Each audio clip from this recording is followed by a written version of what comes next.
This is what my husband and I are doing to train our children not to interrupt an adult conversation. So what we're telling our kids to do is when they want to come talk to us and we're in a conversation with somebody, we ask them to put their hand on us and wait. If you have tried this with your kids, they struggle to do it. And when they fail, because they're learning, this is a phrase that we use to help foster a positive growth mindset in our kids, rather than shaming them for not doing it properly the first couple times. We'll say, hey, remember what we're practicing? And by saying the word practicing, it helps them to remember that they are in the process of learning a new skill and that we are helping coach them on how to do it. And then when they do it, which might take a little bit, and my husband did this the other day, he turns to them and said, "You did it! You waited patiently with your hand on daddy until he was done talking to mommy." And we reinforce that positive behavior. Try it, let me know if it helps. So I think there's a difference between giving your kids chores and giving your kids a role to play in the home, which breeds a sense of purpose inside of themselves. Think about it for yourself. If you have a job, it's like clock in, clock out. But if you feel a sense of purpose with your job because they've communicated the why and you understand that you're there for a bigger mission, a bigger purpose, your attitude towards it and your sense of confidence in it completely changes. And your motivation. So in our homes, as moms, we can create that for our family. That's why I feel like chores and having a sense of responsibility in the home for our children is actually a really good idea, especially when it comes from this place of, this is actually something that you're really good at. And when you do this, it helps our family function together so that we can do life together, we can be on mission together, we can help more people together. Use this phrase in your home, guaranteed it'll change your world. It's called the "I like that" statement. Whenever you see your kids in your house doing something good, you say, "Hey, I like that. I like seeing you help your sister. I like seeing you pick up your clothes." You fill your house with positivity, people rise to the occasion. When you fill your house with criticism, it tears people down. So any chance that you get, do the "I like that" statement with your kids, with your spouse, with yourself. You turned up today, and I like that. It'll really help bring energy and joy to your home. I'm going to show you how play is one of the most powerful tools that keeps me from losing my shit. Because I be wanting to lose my shit. But before I do, let me tell you something. Most children can't regulate their emotions on their own until around age 7. And that's neurotypical children. Phoenix is 4, okay? It's not surprising that she's freaking out about not getting Takis right when she wants them. Anyway, anger's not a bad thing, so I'm going to show you how we move through it. The same way breathing can help calm anxiety, there are actually some really healthy ways to move aggression out of our bodies. If you've never screamed in a pillow, you don't know what you're missing. Another method is pushing against something like a wall. In this case, I let her use my hand. As you can see, it immediately put us both in a more joyful state. Gosh, move it through your body, push it. When we're in this state, it's easier for me to be playful and it's a lot easier for her to be receptive and cooperative. We're going to get your yummy Takis in 15 minutes. Now, even if she gets a little dysregulated, I can reel it back in and teach her the lesson because I'm regulated. I sure will, but mommy's talking to you. What's the F word that we're working on, Phoenix? Focus. Are we going to get Takis in 15 minutes or 20 minutes? Okay. Now, play is not the only way that we can discipline and teach without losing our shit or yelling or punishing. I'm going to give you plenty more tools in the next class this Saturday, how to not lose your shit. Is it live? Yes. Do you get a replay if you missed it? Yes. Is there a Q&A? Also, yes. Free places to take her kids to burn energy. Empty school baseball or softball field. They're fenced in and have tons of running room. Bring a soccer ball or toes for extra play time. This kept her busy for hours and no other kids were there.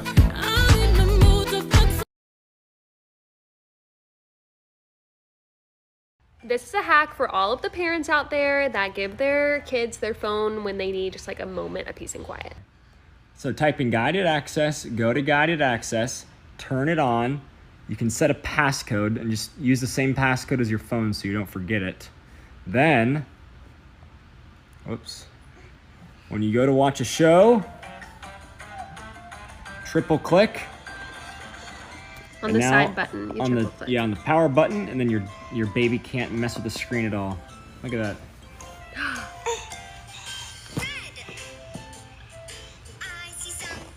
and it won't mess it up.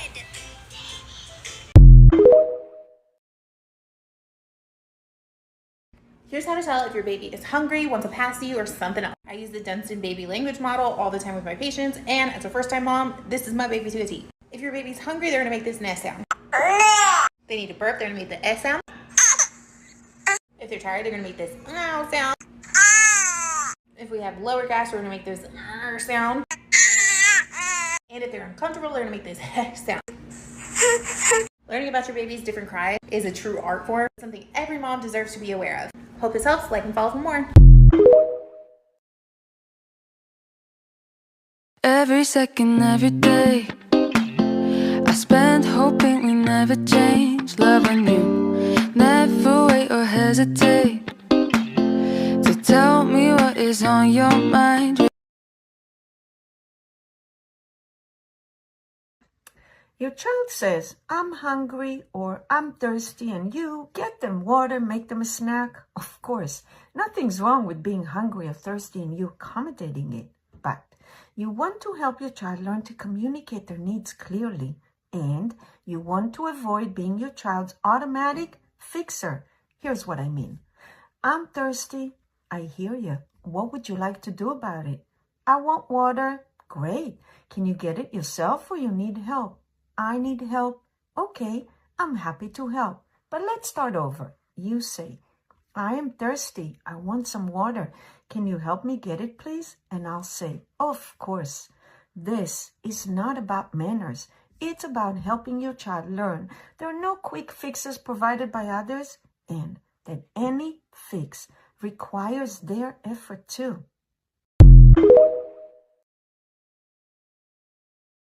How can teaching your toddlers the concept of one help with tantrums? Toddlers have no sense of time, so even if you're giving them 5-minute, 3-minute, 1-minute warnings, when things end, it can still feel really abrupt. Giving them the concept of one, saying you can go down the slide one more time, one more snack, one more show, can be helpful before a transition. Here's some ways to practice it early. Your snack is almost all gone. You only have one more. Now it's all gone. That, do it. Yeah, that'll do it. Nice job. You only have one more. This is the last plant to water. This is the last one. Let's set the table. We all need spoons. Okay, one for you, one for Dada, and one for me. Okay, here are 2 cups. Go give one to Dada. Okay, one big push. One! Hey, I only have one shoe. Where's the other one? Downstairs. Okay, you wanna help me give the dog a treat? Okay, just one. Just one, pick one. There you go. Responding to tattletaling. What's the thing we're triggered by most? Kids' supposed negative intention. Wanting to get their sibling in trouble, wanting them to be punished, wanting them to look better. So what can we do? What value can we model? Compassion. Let's model compassion. Oh, I wonder if they forgot. Oops, looks like they made a mistake. We make mistakes too sometimes, right? I wonder what we can do to help them. What's a gentle way to remind them? That gives our kids a role so they feel like they can really be helpful in that situation. Because we want them to keep coming to us when they notice something's off. Oh, you seem really worried about that. I get that. That's different than what we usually do. Now they have a role that's helpful instead of hurtful. Now they have a role that changes the narrative. Before, they were trying to make themselves feel better by hurting someone else because they were hurting, because they weren't in a secure and confident role. Now they're helping instead of hurting. Now they have a helpful role. That feels good for everyone.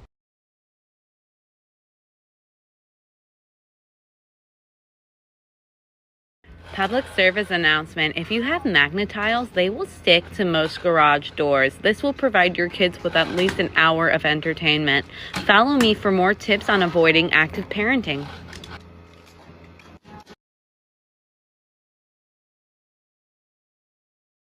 Here are my top 3 YouTube channels that will read stories to your kids. Brightly Storytime has people that will read all of your kids' favorite books to them, and they highlight the words as they go, which is great for building word recognition. Storyline Online has famous actors read your child books with amazing expression. Reading with expression is a really powerful tool in building your child's reading fluency. Kid Time Story Time is another amazing woman who reads with incredible expression, but she also uses puppets that interact with your child and ask them comprehension questions, which builds that listening and reading comprehension. If your house has fragile, breakable decor items just waiting for your kids to knock over, you need to use this. It's called museum gel. And just like it sounds, they use this tacky substance in museums to keep all the artifacts in place. So you just grab a little bit, put it along the bottom edge of the item, and then just press it down into place. And what I like about this is it doesn't damage either the item or the table that it's sitting on, but it keeps it from knocking over. All right, moms, you know when your kids have a sliver and you're like, oh, let me just poke it out with tweezers and they're kicking there, screaming and crying and shit? I got you. I know you all have one of these. Snip off the top. All right, now that you've cut off the top, find the tip of the sliver where it goes in the hand. All right, so hers starts on this side, so you're gonna place it over here and then just pull it up. All right, so what you're gonna do is just gently put it over, pull it up, and it comes right out. I just want to know where this was as I was growing up. All right, just make sure you wash it a little bit, throw a little peroxide on, and you're all set. Try saying this the next time your kid shows you their artwork. Instead of saying, oh my gosh, I love it, it's so beautiful. Ask, can you tell me about it? When I asked my 3-year-old to tell me about this painting, she responded by saying, Mommy, this is the tree, these are the flowers, and these are the roots. This shows our children that's what's even more meaningful to us than the aesthetic results is the process and their thoughts behind their work. And that can lead to even more meaningful conversations.